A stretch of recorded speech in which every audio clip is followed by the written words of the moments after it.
Gipit nga ako ng buhok para di ako madistract sa gagawin ko. Kasi first time ko lang mag-unbox ng advent calendar ng Linz.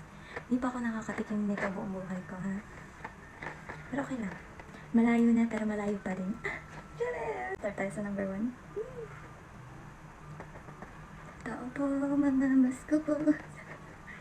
Ito na, buksan ko lang. Gamit ang ingay. Ime. Ano to, candy? Chares. Tingnan natin number 1. Para siyang bola ng basketball.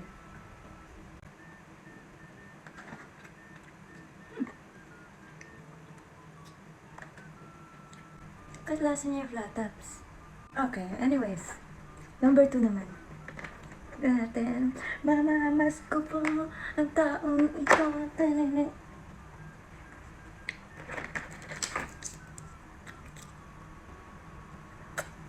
Can you tell me where's number 3? Where? Can you louder? Can you louder? Number 3. Ikaw to na yung tulungan niyo ako. Di kayo nanonood ng number 3. Tao po, kung malapalata po, jingle bells.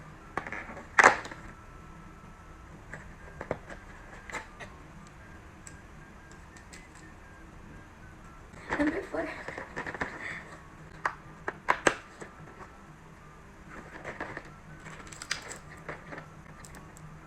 Merry Christmas.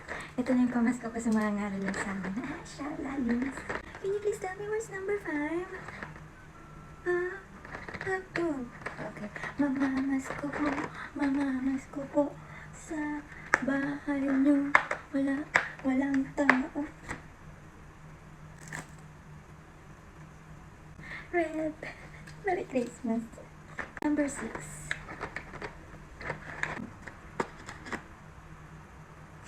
Trick or treat. Charot. May dalawa na ako.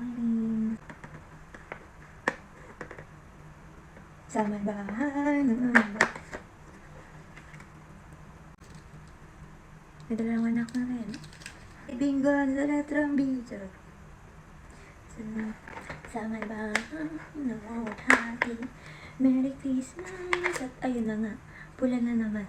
Wala, hindi ko pa rin mahanap yung bell. Ang inang bell yan. Number 9. Ooh. Ang una nating Merry Christmas bell. Sa wakas. Nasa number 9 lang pala siya nagtatago. Okay, next. Number 10. Can you tell me where's number 10? Sunod na yung mga bear ko. Ito na aking labaw. 11.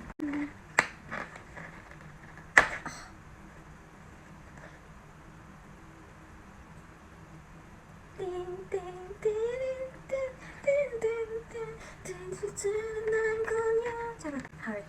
Because I heart you. 12 na tayo. 12. Okay. May Christmas balls na ako. Christmas balls. Wala ba magpapadala ng Christmas tree dyan? Hi ma'am, how can I help you? 13.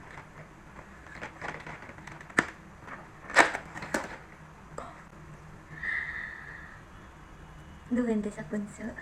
14. Tatlo na yung ganito ko. Wala bang hindi pa pwedeng maiba naman, Jess? Tatlo daw para I love you. Tatlo. Sa mga inaanak ko dyan, chocolate muna. May kapartner na yung Christmas balls din. Yuki-teki. 16.